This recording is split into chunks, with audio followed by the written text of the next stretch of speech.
এ মাসের দ্বিতীয় সপ্তাহে ভারতের উত্তর পশ্চিম প্রান্তে এবং জম্মু কাশ্মীরে যে কিছু অবাঞ্ছিত ঘটনা ঘটে গিয়েছে এবং যেভাবে ভারতীয় সেনাবাহিনী তা মোকাবেলা করেছে তা সত্যিই তাদের প্রশংসার দাবি রাখে। এই পরিপ্রেক্ষিতে একজন সাধারণ নাগরিক হিসেবে আমার কিছু প্রশ্ন উঠেছে যে এই ধরনের কাজের থেকে আমার টেক অ্যাওয়েজ কি আছে।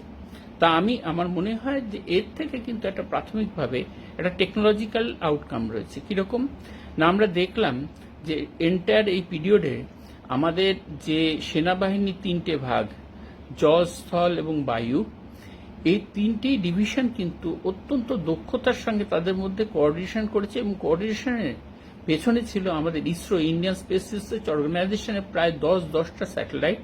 তারা কিন্তু সঠিকভাবে শত্রুপক্ষের পজিশন কোথায়, সন্ত্রাসবাদীদের আতুরঘর কোথায়, সে টার্গেটগুলোকে এক্স্যাক্টলি ফিক্স করে দিয়ে সে বুঝেই কিন্তু আমরা আমাদের মতো করে ব্যাপারটাকে হ্যান্ডেল করতে পেরেছি এবং মিনিমাম সিভিলিয়ান ক্যাজুয়ালিটি আমরা কিন্তু এটা করতে পেরেছি।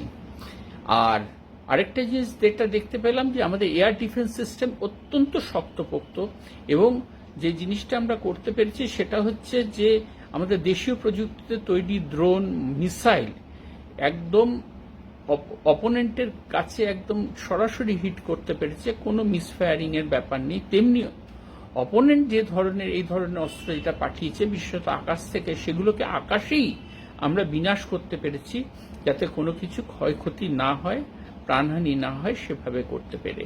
আমাদের গণতন্ত্রের ইতিহাসটা কিন্তু অনেক স্ট্রং।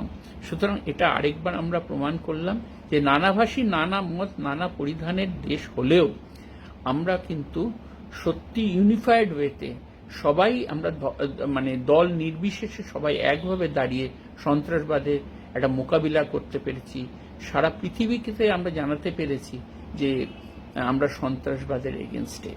আর আরেকটা কথা বলা দরকার যে আমরা বিভিন্ন প্ল্যাটফর্মে বলে থাকি ইউএনও, ইউনাইটেড নেশন অর্গানাইজেশন, রাষ্ট্রসংঘের যে সিকিউরিটি কাউন্সিলের পার্মানেন্ট মেম্বারশিপের জন্য ভারত অনেক দিন ধরেই বলছে। তার কারণ আছে, তার ইকোনমিক ফ্যাক্টরস আছে, তার ডেমোগ্রাফিক অ্যাডভান্টেজ আছে, সবই আছে।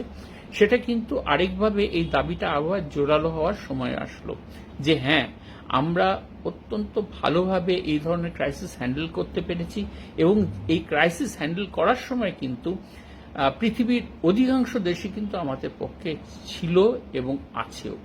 সুতরাং এক দারুণ একটা ঘটনার আমরা সাক্ষী রইলাম।